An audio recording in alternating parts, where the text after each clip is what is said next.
কিতাবে পড়ছি হযরত সাইয়্যিদুনা ওমর রাদিয়াল্লাহু তাআলা আনহু, ওমর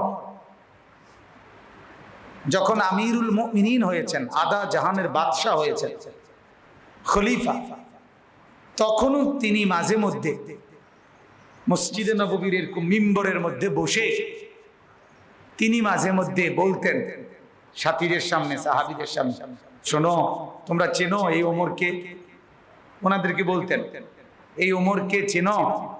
এই ওমর মক্কার এক মহিলার বকরি চরানো একজন ভাড়ায়, মানে বকরি চড়াবার মতো একজন কর্মচারী ছিল। আমি এক মহিলার বকরি চড়াইতাম, আর আমি এতটা হাবাগোবা ছিলাম, হযরত ওমর বলতেন আমি এতটা বোকা ছিলাম যে আমি কোনোদিন আমার ওই মহিলা মুনিবের বকরি কোনোদিনও পুরা সবগুলো গুইন্না হিসাব কইরা আইনা বুঝাই দিতে পারি।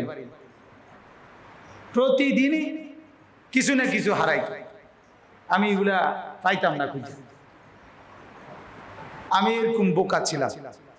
তো আমার আব্বা আমাকে নিয়মিত বলতো, খাত্তাব, ওমরের আব্বা ওমর ইবনে খাত্তাব, কাজে আমার আব্বা আমাকে প্রায় বলতেন, আহা বেটা, তোকে দিয়ে যে আমার কি হবে বুঝতেছি না, তোর ভবিষ্যৎ তো অন্ধকার, কয়টা বকরি ঠিক মতো গুন্না রাখতে পারো না, ঠিক মতো আগলাইয়া রাখতে পারো না,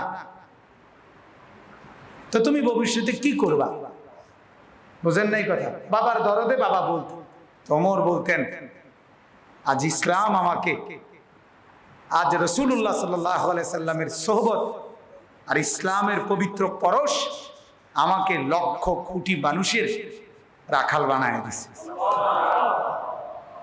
যে বকরি গুনে রাখতে পারতো না, সে এখন এই লাখো মানুষ সুদূর মদিনা থেকে ইরাকের ফোরাত নদীর তীরে ওই পারে পর্যন্ত ওনার শাসন বিস্তৃত ছিল,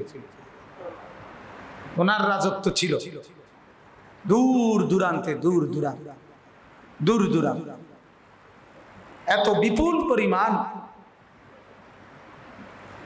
প্রভাব প্রতিপত্তি আল্লাহ তাআলা পরবর্তীতে ওনাকে দান করছেন। তো ওই যে উনি মাঝে মধ্যে এটা বলতেন আর কি, নিজের অতীত বলতেন, আমি এমন ছিলাম, আমি এমন ছিলাম। আল্লাহ তাআলা আমাদের সবাইকে আমল করার তৌফিক দান করেন। নিজের ছোটবেলার উস্তাদ, প্রাইমারি স্কুলের শিক্ষক, ছোটবেলার সাথী সঙ্গী,